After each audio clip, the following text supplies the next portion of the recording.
Assalamualaikum warahmatullahi wabarakatuh.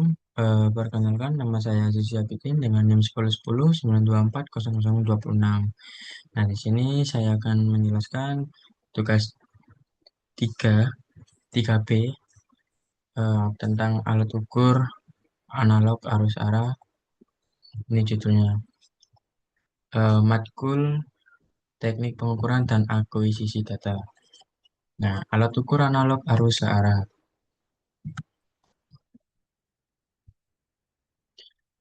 Ya, ada terdapat tiga, yaitu alat ukur analog, voltmeter DC, dan ampermeter DC. Alat ukur analog terdapat moving coil, moving iron, elektrodinamometer, induction, dan elektrostatik. Selanjutnya, moving coil itu paling banyak digunakan untuk voltmeter, ampermeter, dan ohmmeter. Biasanya untuk alat ukur DC dipakai detektor arus berupa kumparan putar yang sering disebut dengan galvanometer. Selanjutnya, konstruksi dan cara kerja kumparan putar terdiri dari magnet permanen, kumparan yang dapat berputar, dan jarum sebagai penunjuk. PMMC yaitu Permanent Magnet Moving Coil Mekanis. Cara kerjanya itu satu, bila harus melewati kumparan akan timbul torsi elektromagnet, kumparan berputar. Selanjutnya yang nomor dua, torsi ini diimbangi oleh torsi yang dihasilkan oleh restoring spring. Selanjutnya yang ketiga, kesetimbangan. Torsi, sudut kumparan, lalu jarum penunjuk, dan terus skala. Selanjutnya persamaan torsi. Itu T dikali T sama dengan B dikali A dikali I dikali N. T adalah torsi dalam simbol Nm. Yang B adalah rapat flux di udara dan simbol Wb per M pangkat 2. Dan untuk A yaitu luas efektif kumparan. Ininya M pangkat 2. Dan untuk N sama dengan jumlah lilitan kumparan. Untuk I adalah arus dalam kumparan putar dengan simbol A. Theta, theta O sama dengan N dikali B dikali I dikali R per T. Ini dikali I.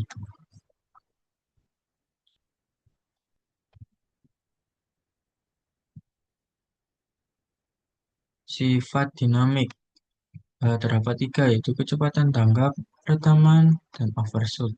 Faktor yang mempengaruhi gerakan kumparan putar itu yang pertama momen inersia kumparan putar terhadap sumbu J, torsi lawan oleh restoring spring, dan konstanta retaman. PMMC gerak di Arsonval yaitu daya rendah 25 mikrowatt sampai 200 mikrowatt. Jika masukan arus bolak-balik menunjukkan nilai rata-rata, tidak bisa langsung U atau arus bolak-balik.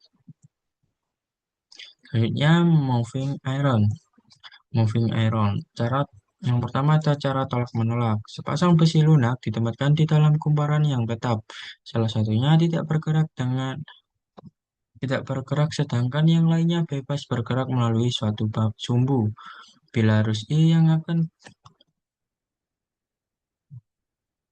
Bila arus I yang akan diukur dialirkan melalui kumparan yang tetap atau diam, maka kumparan tersebut akan menghasilkan medan magnet yang berbanding lurus dengan besar arus dan mempunyai arah sejajar dengan sumbu pergerakan. Kedua besi baik yang bergerak maupun yang tetap dimagnetisir dan besarnya berbanding lurus dengan arus I dengan arah magnetisasi sama, sehingga akan terdapat kutub-kutub yang sama, yaitu kutub-kutub utara dan selatan yang saling berdekatan. Akibatnya akan terjadi tolak-menolak dengan daya yang berbanding lurus dengan kuadrat dari arus dan memberikan pergerakan rotasi pada sumbunya, sehingga akan menghasilkan momen gerak. Selanjutnya, yang nomor dua, kombinasi antara atraksi dan tolak-menolak. Dua pasang kepingan-kepingan besi yang terdiri dari kepingan yang diam dan bergerak. Bila sudut putar dan sumbu putarnya adalah kecil, maka susunan ini akan bekerja seperti cara tolak-menolak. Akan tetapi, bila sudut putarnya menjadi lebih besar, maka masing-masing besi akan bekerja secara berbeda. Gaya tarik-menarik akan mulai berpengaruh yang disebabkan oleh adanya kutub-kutub yang berlawan arah, sehingga terjadinya pengurangan daripada gaya tolak-menolak yang disebabkan oleh adanya kutub-kutub yang bersamaan. Selanjutnya ada elektrodinamometer. Nah, elektrodinamometer yang pertama ada alat ukur jenis ini biasanya digunakan untuk voltmeter dan ampermeter. Di samping itu, dengan modifikasi maka alat ukur ini dapat juga digunakan untuk pengukuran daya, varmeter, faktor diameter, dan frekuensi meter. Torsi penyimpangan berbanding langsung dengan konstanta-konstanta kumparan seperti A dan N serta kuat medan B dan arus I. Kata alat ukur ini yang menyebabkan torsi penyimpangan adalah kuadrat arus sesaat I pangkat 2 dan terbaca pada skala adalah nilai RMS atau nilai efektif. Nah, ini untuk rumus I sama dengan akar I per T. Oh, ini I pangkat 2 dt sama dengan akar rata-rata I pangkat 2. Alat ukur elektrodinamis dipergunakan untuk arus bolak-balik maupun searah dengan presisi yang baik. Akan tetapi, alat ini dalam pemakaian dayanya tinggi jika dibandingkan dengan tipe termokabel dan besi putar yang memiliki kemampuan presisi yang juga tinggi, sehingga alat ini sekarang lebih jarang digunakan pengguna. Hanya yang masih ada yaitu sebagai alat ukur pengukur daya atau bisa disebut pengukur watt. Selanjutnya ada induksi. Jika suatu konduktor ditempatkan dalam medan magnet dari arus bolak-balik, maka arus-arus putar akan dibangkitkan di dalam konduktor tersebut. Medan-medan magnet dari arus putar ini dan arus bolak-balik yang menyebabkan akan memberikan interaksi yang mengakibatkan momen gerak pada konduktor. Selanjutnya, elektrostatis sebagai alat ukur volt untuk arus bolak-balik maupun searah, khususnya untuk alat ukur pada tegangan tinggi. Bila suatu tegangan V akan diukur, ditempatkan antar elektroda yang tetap dan di elektroda yang bergerak dari alat ukur ini, maka elektroda yang bergerak dan mendapatkan suatu momen yang berbanding lurus atau gaya berbanding lurus terhadap V2 tergantung dari keadaannya.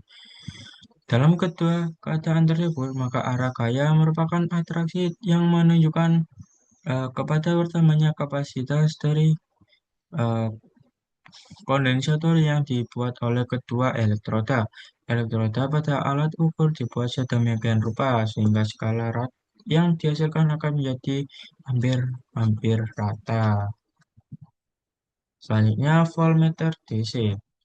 Penggunaan kumparan putar. Alat ukur kumparan putar pada dasarnya adalah alat pengukur arus. Karena alat-alat putarnya tidak bisa terlalu berat, dengan demikian maka kawat-kawat pengantar dari kumparan tidak bisa terlalu tebal. Arus yang didapat dialirkan melalui kumparan putar dibatasi di bawah 30 miliampere. Dengan demikian pula, maka hanya untuk yang lebih kecil dari kira-kira 30 miliampere, arus yang akan diukur akan mungkin dialirkan secara langsung pada kumparan putar. Terkadang hanya beberapa mikroampere.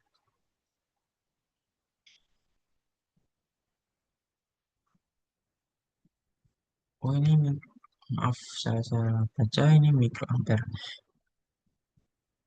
Bisa miliampere, bisa mikroampere. Oh, perlu komponen tambahan untuk pengukur skala yang lebih besar. Konstruksi voltmeter DC terdiri dari tahanan pengali atau multiplier dalam simbol RS, tahanan dalam galvano dalam simbol RG, dan arus masukan galvano dalam simbol eh, IG.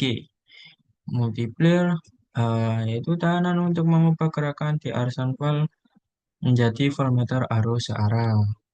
Ini untuk batas ukur. Vmax sama dengan IM dikali dalam kurung RS per RG. Kalau RS sama dengan Vmax dikurangi IM dikali RG per IM sama dengan Vmax per IM dikurangi RG.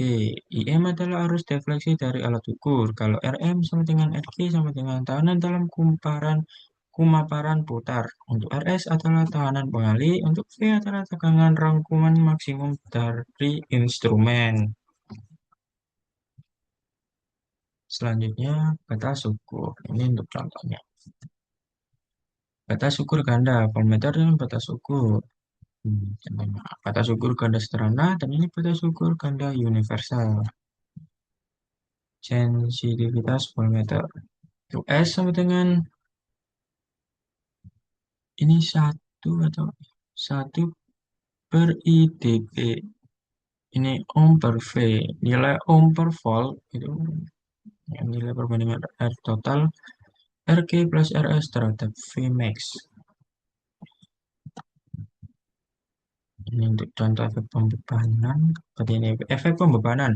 Pemasangan voltmeter secara paralel akan membuat voltmeter seperti sun.